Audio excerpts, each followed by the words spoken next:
আসসালামু আলাইকুম আরহামতুল্লাহ। বড়ই দুঃখ ভারাক্রান্ত মন নিয়ে এই অবেলায় টায়ার্ড শরীরে বাধ্য হলাম আসতে। কেন আসতে? বিষোদ্গার ছাড়া বিগত আওয়ামী লীগ সরকারের আমলে জিডি জেনারেল ডায়েরি ম্যানুয়াল ছিল। থানায় গেলে বললে লিখে দিত, হয়তো বা 20, 50, 100, 200, 500 ঘুষ নিত। তো মাঝে কড়া একটা নিয়ম করলো বেঞ্জি সাহেব, কোনো ঘুষ টুস কেউ নিত না, জিডি ফিরিতে লিখে দিত। I am witnesses. Number 1। Number 2, 5ই আগস্ট 2024 সাল পরে, 5ই আগস্টের পরে 6 আগস্ট বা 7ই আগস্ট আমার কাছে ভিডিও আছে। আমি সরাসরি তেজগাঁ থানায় গিয়েছি, যে বলেছি আমি একটা জিডি করবো। কি জিডি? বাংলাদেশ আওয়ামী লীগের ওয়েব পেজ, ওয়েবসাইট, অফিসিয়াল এগুলো হারাই গেছে বা হ্যাক হয়ে গেছে। তো ডিটি অফিসার যিনি শুনে উনি আমার দিক হা করে তাকায় বলতেছেন, কি বলেন এগুলো হারাই গেছে, হ্যাক হয়ে গেছে বা ডেট এক্সপায়ার হয়ে গেছে? আমি হ্যাঁ, ডেট এক্সপায়ার হয়ে গেছে। এটা সার্টিফিকেট থাকে তো। এগুলো কি ডেট এক্সপায়ার হয় নাকি? মানে যাই হোক, আমি 6 তারিখে যায় সরাসরি ডিটি অফিসারকে বসছি, বাংলাদেশ আওয়ামী লীগের আমি একজন কর্মী সদস্য, আমাকে ভিডিও করা আছে। বাট তিনি আর আমলে নেননি, আমি চলে আসছি। জিডি ইস্যুটা অন্তর্বর্তী সরকার এসে কী করলেন? টোটাল ডিজিটাল করে দিলেন। মানিব্যাগ হারাই গেছে, কার্ডটার হারাই গেছে, ড্রাইভিং লাইসেন্স ধরল পুলিশে 5,000 টাকা জরিমানা, ড্রাইভিং লাইসেন্স নেই, জি আচ্ছা। তো বলে দিল এরপরে ধরলে কিন্তু 10,000 জরিমানা। তাহলে জিডি করতে হবে। গেলাম আদাবর থানায় জিডি করতে। বললো যে অমুক কম্পিউটারে, শম্পা মার্কেটে কম্পিউটার দোকানে যে বলবেন, ওই একটা ফরম্যাট আছে, ফরম্যাটে প্রিন্ট আউট করে দেবে, ওটা নিয়ে আসবেন। গেলাম শম্পা মার্কেটে, এখন হবে না, নামাজের টাইম পরে আসেন। গেল তার 3 দিন বা 4 দিন পরে আবার রাত্রেবেলা কিন্তু তেজগাঁ থানায় গেলাম আমার ইন্স্যুরেন্সের একটা পারপাস জিডি করার জন্য। তো ওই সেম একই, যে মোবাইলের অ্যাপস দেখাই দিলেন, তেজগাঁ থানায় ভদ্র হবে যে একটা অ্যাপস আছে, অ্যাপসে আপনি জিডি করবেন। জিডি করার পরে অ্যাপসে তারপরে এটা প্রিন্ট আউট নিয়ে আসবেন, তারপরে এটা format out. Digital divide, digital divide শব্দটা বাংলাদেশের কয়জন জানে? আমি অত্যন্ত দুঃখের সাথে বলতেছি, ডিজিটাল ডিভাইড শব্দের অর্থ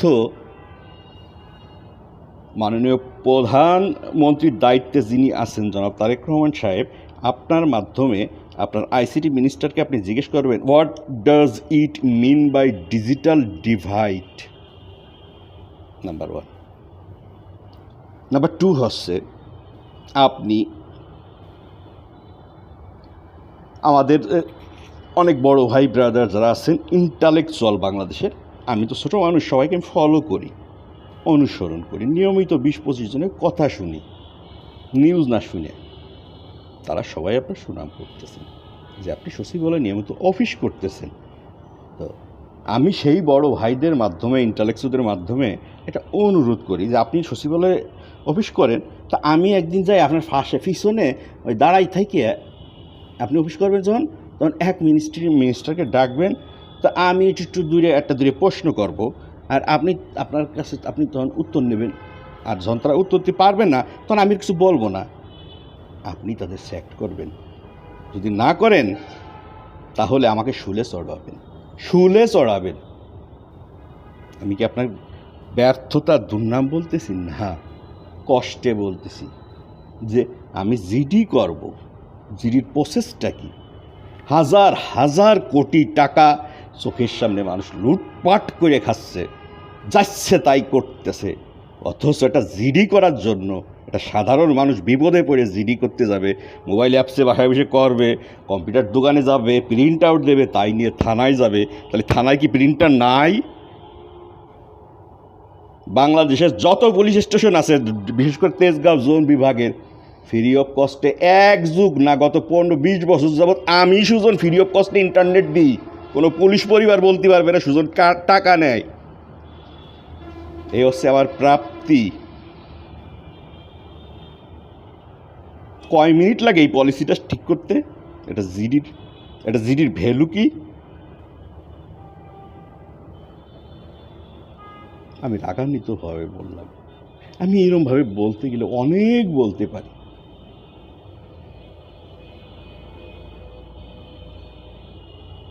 ভুল ত্রুটি মাফ করবেন আমার সকল বাংলাদেশের যারা সিনিয়র আছেন। আমার একটাই চিন্তা চেতনা, বাংলাদেশি 20 কোটি মানুষ যেন থাকে, যেন না থাকে 71 সালের রাজাকার আলবদর এদের সেই দুর্নাম গন্ধ মাথায় নিয়ে যেন জামাত ইসলাম না চলতে পারেন। বাট জামাত ইসলাম তাহার জন্য একটা পলিসি আমার কাছে আছে, সাদরে সকলে গ্রহণ করবেন, যেন খাম্বা 10% আর না ফেরত আসে। আওয়ামী লীগ পালাই যায়নি, স্বৈরাচারও না, তারও একটা পলিসি আছে। একজনও পলিসি থেকে বাদ যাবেন না, তারও পলিসি আছে। কাউকে বাদ দিয়ে কখনোই সাস্টেনেবিলিটি আসে না, ভ্যাকিউম পূরণ হয় না। জানো তো আমরা সাধারণ, আমি যেটুকু বললাম আমি এর 1000 গুণ বেশি বলতে পারবো, নন স্টপ। আমার এইটু কথারই আপনারা আমার প্রধানমন্ত্রী থেকে শুরু করে সকল মন্ত্রী মিনিস্টার কেউ যদি শোনেন, ইন্টালেকচুয়াল বড় ভাইরা মূল্যায়ন করেন। যে বেচারা টায়ার্ড হইয়ে এই সাইড দিয়ে ল্যাপটপ হাতেরই নিয়ে আইছি, একা একা সারাটা দিন কালকে রাত্রিতে কাজ করতেছি। আর নিশ্চয়ই সার্টেন টাইম আছে, কত 15টা বছর ধরে ভুগতেছি, 17টা বছর ধরে ভুগতেছি। এই সরকারের কাছে 100 চিঠি পাঠাইয়া 100 চিঠি পাঠানোর পরও একটা চিঠির মধ্যে অ্যান্সার পাইনি। আপনি তারেক রহমান সাহেব প্রধানমন্ত্রী হয়েছেন, নিজের পকেটের টাকা খরচ করে 20 কোটি মানুষের জন্য কী করছেন বলেন তো? বলেন না, পকেটের হালাল ইনকামের টাকায় দিয়ে বলেন। আমি সুজন 1 ডজন দেখাবো, লাখ লাখ টাকা, অথচ আমার নামগন্ধ নাই। আমি হচ্ছে সেই আওয়ামী লীগ, আমি হচ্ছে সেই বাংলাদেশি। ধন্যবাদ।